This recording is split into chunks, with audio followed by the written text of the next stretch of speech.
तो देखिए सममाध्यिका का जो सूत्र होता है बेटा वो होता है n/2 वहाँ पर प्लस n/2 वहाँ पर प्लस 1/2 और विषम माध्यिका का सूत्र होता है n/2 प्लस 1 वहाँ पर। तो यहाँ पर देखिए आप लोग कि माध्यिका आपको ज्ञात करना है तो माध्यिका दो तरीके से हम ज्ञात कर सकते हैं। अगर टेबल में रहेगा तो उसके लिए अलग फॉर्मूला है और इस तरीके रहेगा तो उसके लिए अलग। कैसे बनाएंगे चलिए देखिए। सबसे पहले इसको हम किसमें लिखेंगे बताइए? बढ़ते क्रम में। किसमें लिखेंगे? ठीक है, तो बढ़ते क्रम में हम इसको लिखते हैं। ठीक है जी।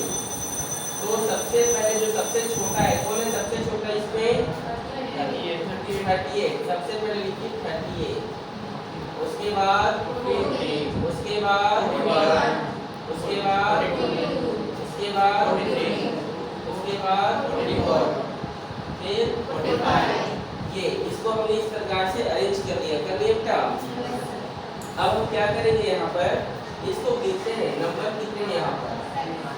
1 2 3 4 5 6 7। 7 है मतलब वो क्या है? सम है कि विषम? विषम। और विषम माध्यिका का सूत्र जानते हैं? विषम माध्यिका का सूत्र जानते हैं क्या होता है? n/2 प्लस 1 वहाँ पर। ठीक है, तो n की जगह कितना है यहाँ पर? 7/2 प्लस 1। 7 में 0 कितना हुआ? 8/2 और 2 एकम 2 चौक 8। यहाँ पे लिख रहा हूँ। ठीक है, तो 2 चौक कितना हुआ?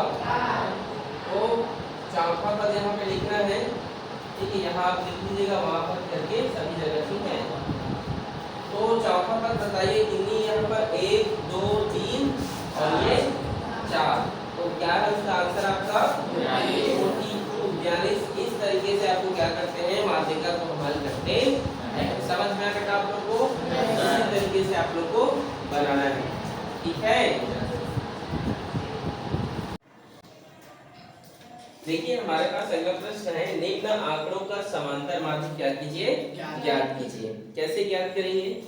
देखिए यहाँ पर हमको एक टेबल दिया गया है। प्राप्तांक है 30 35 38 40 42 45 48। यहाँ पर 12 बार का दिया गया है 6 5 6 8 6 2 2। तो देखिए कैसे हम इसको सॉल्व करते हैं, कैसे हम इसको बनाते हैं समझिएगा। ठीक है बेटा, चलिए मैं इसी टेबल में हल कर रहा हूँ। आप लोग पेपर में इसको टेबल एक बार और बनाएंगे। ठीक है, तो यहाँ पर एक और आप टेबल इस तरीके से आप क्रिएट करेंगे, बनाएंगे और इन दोनों का आपको गुणा करना है। इसको x इसको f ले लीजिए और f into x हम यहाँ पर करते हैं और 6 का हम 30 से गुणा करेंगे। कितना होगा? 6 किया और 6 सुना कितना आया? 180। 5 5 पंचे 25। 2 हाथ से 5 दिया 15 और ये 16 और 17। समझ में आया? इसी तरीके से आप लोगों को क्या करना है? सभी को क्या करना है जी? गुणा करना है। ठीक है, 6 अट्ठे बोलो 48। ठीक है, 4 हासिल। ठीक है जी। 6 दिया 18 18 में 4 जोड़िए 22। ठीक है, और 8 सुनम 0 8 चौक 32। ठीक है, 6 दूने 12 6 चौक 24 24 और 1 25 45 दूने 90। ठीक है, 8 दूने 16। ठीक है, 4 दूने 8 और 1 9। इस तरीके से क्या करना है आप लोग को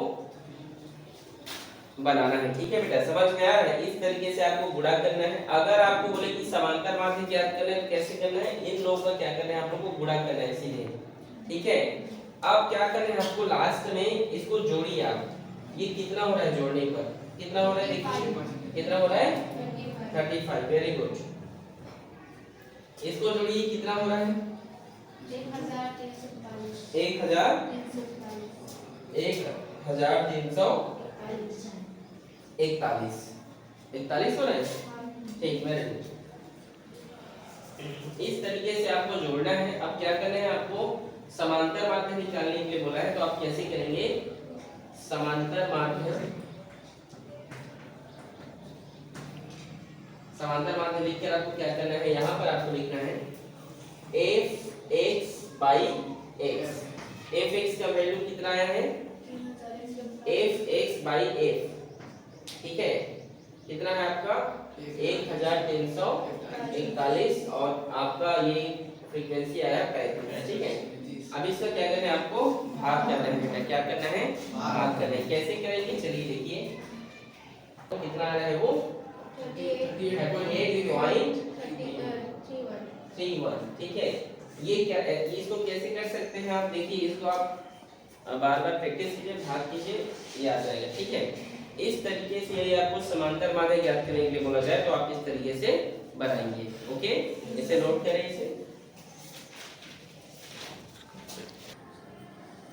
देखिए यहाँ पर अगला प्रश्न दिया है, निम्न सारणी का माध्यिका ज्ञात कीजिए। वर्गांतर दिया है 0 से 10, 10 से 20, 20 से 30, 30 से 40, 40 से 50, 50 से 60। आवृत्ति 4, 6, 10, 7, 3, 2। तो माध्यिका कैसे ज्ञात करते हैं बेटा, बड़े ध्यान से समझिएगा आप लोग, ठीक है। मैं यहीं पर बना रहा हूँ, ठीक है, आप लोग अलग से टेबल बनाएंगे, ठीक है। हम यहाँ पर निकालेंगे संचयी आवृत्ति, क्या निकालेंगे, ठीक है, संचयी आवृत्ति हम यहाँ पर निकालते हैं। तो देखिए कैसे निकलते हैं, संचयी आवृत्ति निकालते हैं। तो 4 है यहाँ पर, तो 4 लिखिए, 6 में 4 जोड़िए कितना हुआ 10, 10 में 10 जोड़े 20, 20 में 7 जोड़िए 27, 27 में 3 जोड़े 30, 30 में 2 जोड़े 32। ये हमारा क्या है, संचयी आवृत्ति निकल कर आ गया, ठीक है। आगे देखिए, यहाँ पर हम माध्यिका अंक निकालेंगे, क्या निकालेंगे, यहाँ पर मैं बना रहा हूँ माध्यिका अंक। तो माध्यिका अंक निकालते हैं तो n/2 करते हैं, तो n हमारा जो नंबर है वो कितना निकल कर आया है 32, कितना आया है जी 32, ठीक है। तो यहाँ पर हम लिख सकते हैं 32/2 और इसको गुणा करेंगे, गुणा भाग तो कितना आएगा ये 16, भाग करने पर कितना आएगा वो 16, ठीक है।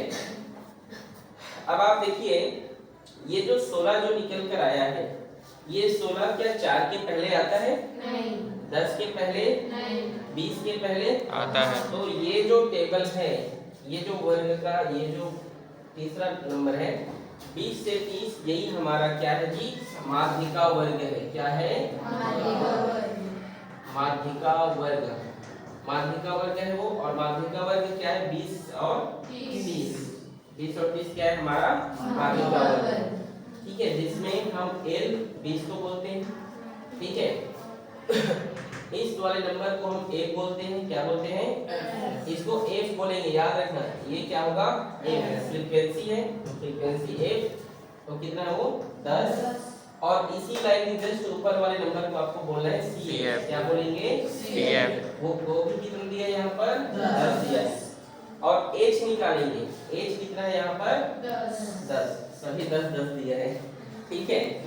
तो यहाँ तक आप लोगों को समझ में आया कि नहीं। अब माध्यिका का एक सूत्र होता है, मैं उसको यहाँ पर हल कर रहा हूँ, समझेंगे आप लोग, ठीक है।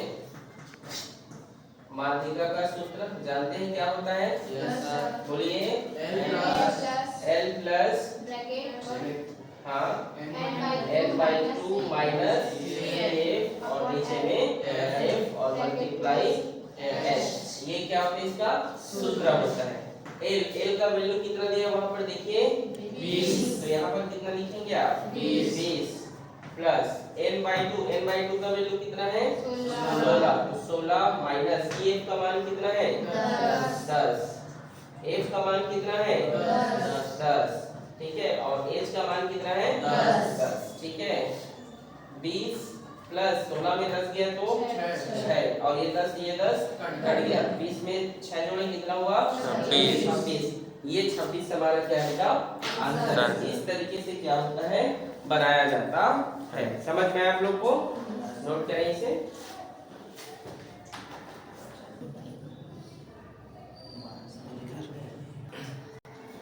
देखिए हमारे पास एक टेबल है, निम्न सारणी के बहुलक ज्ञात कीजिए, क्या ज्ञात कीजिए प्राप्तांक और विद्यार्थियों के यहाँ पर संख्या दिया गया है 30, 40, 40 50 50 60 60 70 70 80 और यहाँ पर नंबर है 11 29 6 3 1।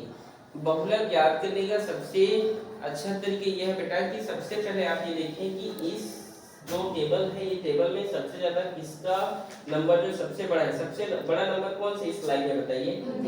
29। तो ये जो है हमारा बहुलक वर्ग है। कौन सा है ये हमारा बहुलक वर्ग? बहुलक वर्ग क्या ये है हमारा बहुलक वर्ग कौन सा है बोलिए? 40 से 50। तो एल क्या होगा इसमें बताइए? 40। एल क्या होगा? 40। और देखो सबसे बड़ा है मतलब वो नंबर 1 क्या है वो? जो सबसे बड़ा है वो क्या है बेटा? वो नंबर 1। मतलब इसको हम क्या बोलेंगे? इसे F1 बोलेंगे। क्या बोलेंगे इसको हम? F1। ठीक है। और जस्ट F1 के नीचे क्या आना चाहिए? F2। क्या आना चाहिए जी? F2। दूसरी बात F1 के पहले क्या आता है? F0। तो याद रखना इसके ऊपर वाला क्या बोलेंगे हम? F0। जो सबसे बड़ा रहेगा उसको आपको हमेशा हमेशा नंबर 1 ही बोलना है, मतलब F1 बोलोगे। क्या बोलोगे? F1। उसके ऊपर वाले को F0, नीचे वाले को F2। ठीक है। तो यहाँ पर लिख दीजिए F0 का मान यहाँ पर 11 है, F1 का मान यहाँ पर 29 है और F2 का मान कितना है? 6 है। और H इसको 50 में 40 लगा दीजिए, कितना आ गया? 10। समझ में आया तक आप लोग को? बहुलक का सूत्र जानते हैं क्या होता है? Yes sir. बोलिए क्या होता है? L प्लस ए। हाँ बोलिए। F1 minus F0 upon 2F1 minus F0 minus F2 bracket close multiply H। यही क्या होता है? इसके लिए फॉर्मूला होता है, सूत्र होता है। ठीक है। तो L का मान कितना दिया बेटा? 40। L का मान कितना है? 40 प्लस F1 का मान कितना है? 29 माइनस F0 का मान 11 और 2 का 2 मल्टीप्लाई F1 का मान 29, F0 का मान 11 माइनस F2 का मान 6। ठीक है। मल्टीप्लाई 10। समझ गए यहाँ तक? 40 प्लस 29 में 11 घटेगा कितना होगा? 18। कितना घटेगा? 18। 29 दोनों होता है 58। कितना होता है? 11 में 6 जोड़े कितना हुआ? 17। समझ आया यहाँ तक? अच्छा ये मल्टीप्लाई 10 भी है। ठीक है। तो 40 प्लस 18 और ये 58 में 17 गया कितना हुआ जी? 41। कितना हुआ? 41। ठीक है। तो और ये है आपका 10। तो चलिए गुणा भाग करते हैं हम यहाँ पर इसको। तो सबसे अच्छा तरीका क्या है? देखिए सबसे पहले क्या कीजिए आप 41 और 18 का भाग कर दीजिए। ठीक है। मैं यहाँ पर भाग कर दे रहा हूँ 41 और इसको एक देखो 18 दाम 180 होता है ना, इसको डायरेक्ट हम जो है 180 लिख देते हैं। कितना लिख देते हैं? 180। ठीक है। तो यहाँ पर लिख दीजिए 180। ठीक है। समझ आया यहाँ तक? ठीक है ना? अब 41 से क्या करना पड़ेगा आपको? भाग करना होगा 180 के साथ। तो क्या करेंगे इसके यहाँ पर हम भाग करते हैं। तो पहले पहाड़ा लिख लीजिए। ठीक है। यहाँ पर पहाड़ा लिख दे रहा हूँ। ठीक है। 41 से कम 41, 41 दोनों क्या होगा? 82। ठीक है। तो इस तरीके से 41 का 4 से कीजिए, 4 एक कम 4, 4 चौक 16, 164 और लगेगा। 41 का 5 से करो, 5 से कम 5 और 5 चौक 20, ज्यादा हो गया। ठीक है। तो 41 चौक कितना होता है? 164। ठीक है। तो देखिए 10 में 4 गया तो कितना होगा? 6। 7 में 6 गया तो 1। ठीक है। ये 16 हो गया। यहाँ पर दशमलव लगेगा तो 160 हुआ, दशमलव लगा तो ये यहाँ 08 हो गया, 160 हुआ वो। तो 41 किया तो हम यहाँ पे लिखे नहीं। ठीक है। यहाँ पे लिख देता हूँ 41 किया कितना हो? 3 एक कम 3 और 3 चौक 12। तो 41 किया तो 123। ठीक है। तो ये आपका लिखते हैं हम। ठीक है। ठीक है। इसको घटा देते हैं तो कितना हो गया? 7, 5 में जो गया तो आपका 3। ठीक है। बस इतने ही तक हम लिखते हैं। ठीक है। मतलब यहाँ पर 40 40 प्लस 4.3 निकल कर आया है इसका आंसर। इसको भाग करने पर तो ये कितना होगा 44.3। ये क्या होगा हमारा आंसर होगा। ये क्या होगा हमारा आंसर। इस प्रकार से बेटा आपको बहुलक अगर पूछा जाता है तो आपको इस तरीके से बनाना होगा। ठीक है, इसे नोट करें।